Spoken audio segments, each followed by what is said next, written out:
My little pony, my little pony. My little pony. Do you know you are my very best friends?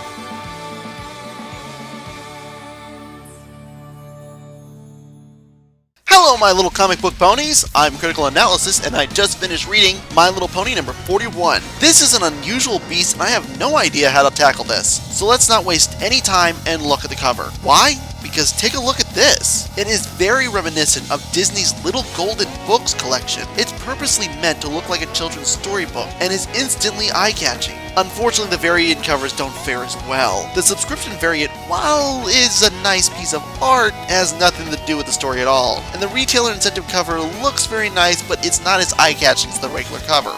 We open our story with a full page of Sakura talking. Oh dear Celestia, what pain have I wrought forth unto myself? Yeah, I'll be blunt. Sakura is our in-story narrator in this. I don't like Sakura, and it's solely because of how she rhymes. Her rhyming is nothing more than a gimmick because she follows no rules. Once you get your word to rhyme, that's it. You're done. Now, new line!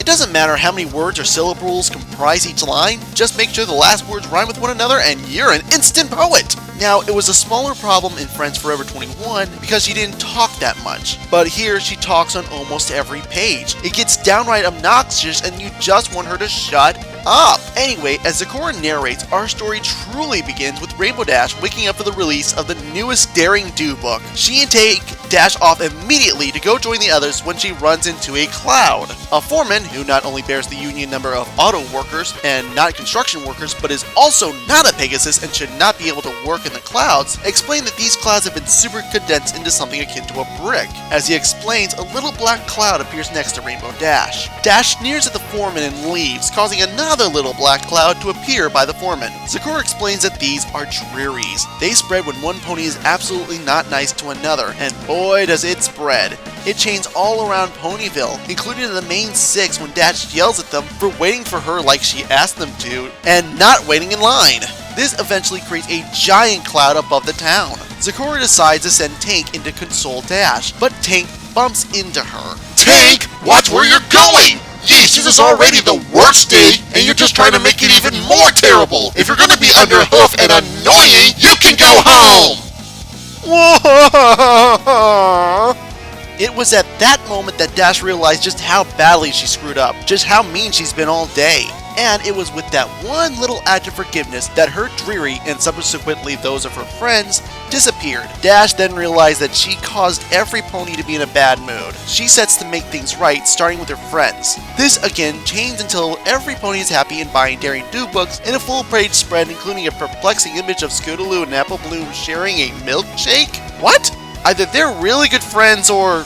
No, they couldn't be.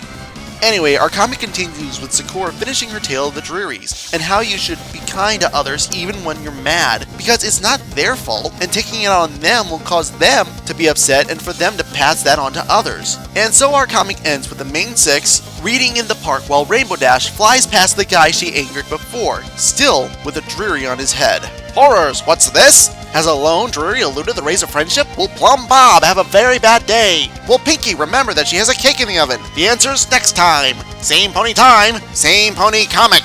On a surface level, this comic is good. It's not great, it doesn't do anything really memorable, but it's good and has a good message. But once you dig beneath the surface, you realize that this comic has some problems under its foundations. As mentioned before, Sakura being the narrator wouldn't be a bad idea if it wasn't for her rhyming gimmick. And then there's the artwork. All of the art used in the story is fantastic, but it comes at the cost of being greatly inconsistent, as if every artist on staff worked on this, not just Andy Price. And it's not like in issue number 36, where the art of the ponies differed greatly from that of the Umbrum world, because that at least had a purpose to its art. Here, the style change, like Sakura's rhyming, has no rules or discernible patterns to them. It's simply used as a gimmick. Plus, Why haven't the Drearies appeared before? There have been many times when the ponies weren't happy to one another. One of the most memorable ones was during Magical Mystery Gear, when Fluttershy couldn't make the people of Ponyville happy, causing the ponies to be grumpy towards one another. So where were the Drearies then? This comic is built more like a children's book than it is an actual comic, and it is noticeable from every aspect. The attempt to have it rhyme like a nursery rhyme, the binding that looks like the Golden Book series, the various art styles, everything seems to be more built towards entertaining a child and teaching them a good lesson than it is being an overall good comic. And unfortunately, since this is My Little Pony Friendship is Magic, I have to fault them for this. We've seen lessons done a lot better and without the need of gimmicks, even in the comics. And while not sharing your Drearies with others is a good lesson, the frame that holds this lesson is, once again, very gimmicky due to the aforementioned issues. Overall, this is a lot of good elements and they come together well enough to get the point across. It's just that once you pull back the surface layer, you see quite a few problems. But if you're still curious about My Little Pony number 41, you can get it at several locations. You can buy it digitally at Comixology, iTunes, IDW Digital Store, Amazon Kindle, Google Play, or on the IDW MLP Comic App, or physically at IDW Store, Amazon.com, or at your local retailer. Links are in the description below.